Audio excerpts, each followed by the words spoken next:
हाय दोस्तों, मैं आज आप लोगों को बताने वाला हूँ फ़िलिस्तीन और इज़राइल के बारे में।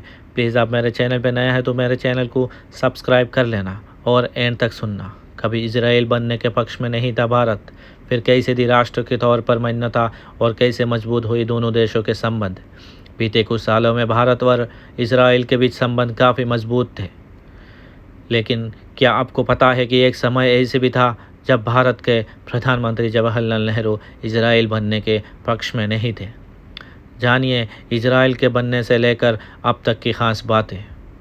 इज़राइल और फ़िलिस्तीन के चरमपंथी इस्लामिक संगठन हमास के बीच युद्ध चल रहा है। इस युद्ध के चलते हज़ारों लोगों की मौत हो चुकी है।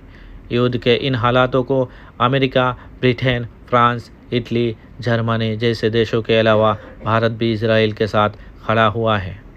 बीते कुछ सालों में भारत और इज़राइल के बीच संबंध काफ़ी मजबूत हुए हैं, लेकिन क्या आपको पता है कि एक समय ऐसे भी था जब भारत के प्रधानमंत्री जवाहरलाल नेहरू इज़राइल बनने के पक्ष में नहीं थे। हालांकि बाद में उन्होंने इज़राइल को राष्ट्र के तौर पर मान्यता दे दी थी। आइए आपको बताते हैं इज़राइल बनने से लेकर अब तक की खास बातें। फ़िलिस्तीन का बंटवारा नहीं चाहता था भारत। 14 मई 1948 को इज़राइल को आज़ादी मिली थी।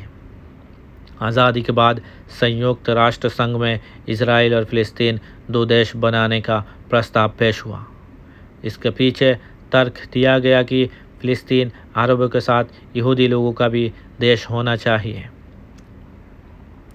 जब इस मुद्दे को लेकर वोटिंग हुई तो ज़्यादातर वोट इज़राइल और फ़िलिस्तीन दो अलग देश और स्वतंत्र देश बनाने की सहमति को लेकर मिले।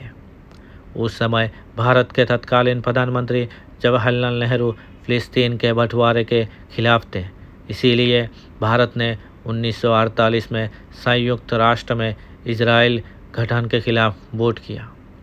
हालांकि भारत ने 17 दिसंबर 1950 को अधिकतर रूप से इज़राइल को एक संयुक्त राष्ट्र के रूप से मान्यता दे दी।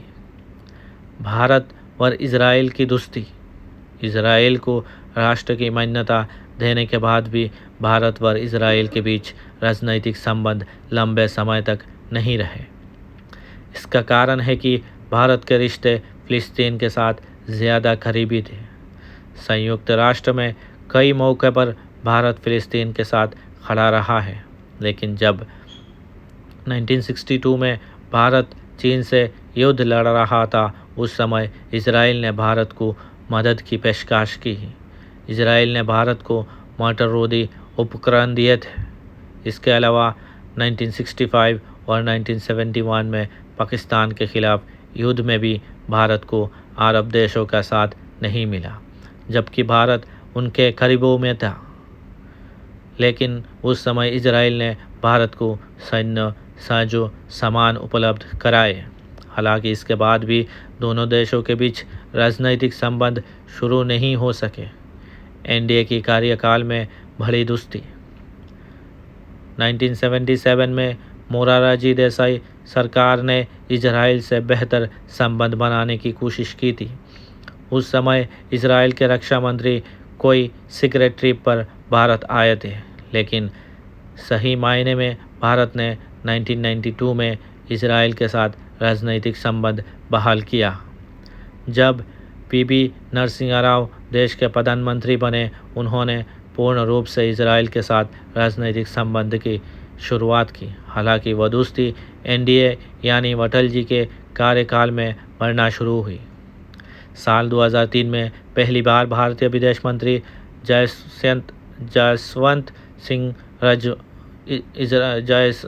जसवंत सिंह इज़राइल गए थे।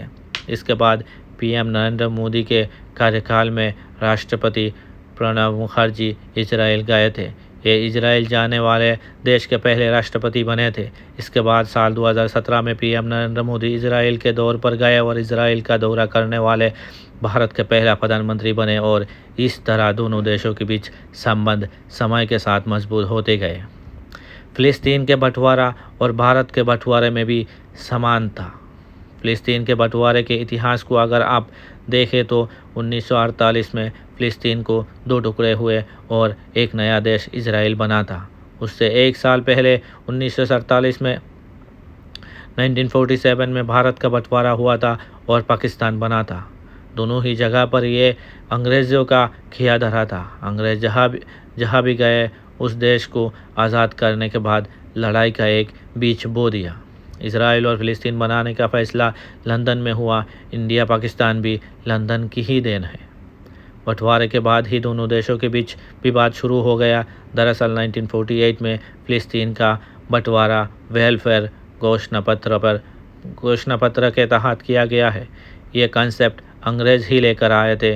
आर्थर वेलफेयर ब्रिटेन के विदेश सचिव थे, जिन्होंने फ़िलिस्तीन में यहूदियों के लिए एक अलग देश बनाने की ज़रूरत बताई थी। बंटवारे के समय फ़िलिस्तीन की कुल ज़मीन 44% हिस्सा इजराइल और 48% हिस्सा फ़िलिस्तीन को दिया गया। वहीं यरूशलेम को 8% ज़मीन देकर इसे यूएनओ का हिस्सा बना दिया गया। यूएनओ के पास जो हिस्सा था उस पर ना तो इजराइल अपना हक दिखा सकता है और ना ही फ़िलिस्तीन। अरब देश इससे नाराज़ हो गए। इजराइल बना ही ताकि जंग शुरू हो गई। ठीक उसी तरह जैसे पाकिस्तान बनने के बाद कश्मीर मुद्दे पर दोनों देशों के विवाद शुरू हो गए थे और आज भी सिलसिला जारी है। इजराइल के बनने के साथ ही उस पर अरब देशों ने हमला बोल दिया, लेकिन इजराइल ने जंग जीत ली क्योंकि ये उसके अस्तित्व का सवाल था। यरूशलेम को लेकर क्या है विवाद? भारत और पाकिस्तान के बीच कश्मीर को लेकर जो विवाद है वो तो आप जानते हैं, लेकिन यरूशलेम को लेकर क्या विवाद है वो नहीं जानते होंगे। दरअसल ये शहर 3 धर्मों के आस्था का केंद्र है, ईसाई, मुस्लिम और यहूदी। ईसाई मानते हैं कि यरूशलेम ही बेथलेहम है, यहाँ ईसा मसीह का जन्म हुआ। यहूदी मानते हैं कि वहीं से उनके धर्म शुरुआत हुई और मुस्लिम मानते हैं कि उनकी तीसरी सबसे पवित्र मस्जिद अल अक्सा वही है। 48% से 12% ज़मीन पर सिमट गया फ़िलिस्तीन। बंटवारे के समय फ़िलिस्तीन को 48% ज़मीन दी गई थी, लेकिन फ़िलिस्तीन उसे भी संभाल नहीं पाया। इजराइल अपने ताकत के दम पर कब्ज़ा जमाता गया। 1948, 1956, 1967, 1973 और 1982 में झड़प हुई। हर बार इजराइल फ़िलिस्तीन पर भारी पड़ा और फ़िलिस्तीन की ज़मीन पर कब्ज़ा करता गया। आज फ़िलिस्तीन मात्र 12% ज़मीन पर सिमट गया। अब फ़िलिस्तीन अपनी ज़मीन इजराइल से वापस चाहता है, लेकिन इजराइल ने जंग जीतकर ज़मीन को हासिल किया है, इसलिए वो ज़मीन वापस नहीं करेगा। आज फ़िलिस्तीन का बचा हुआ ज़मीन का हिस्सा भी 2 टुकड़े में बांट चुका है। पहला वेस्ट बैंक और दूसरा गाज़ा पट्टी। वेस्ट बैंक में रहने वाले समस्या का शांतिपूर्ण हल चाहते हैं, वही गाज़ा पर हमास का कब्जा है। वो जंग के लिए ज़मीन पर कब्जा जमाना चाहते हैं।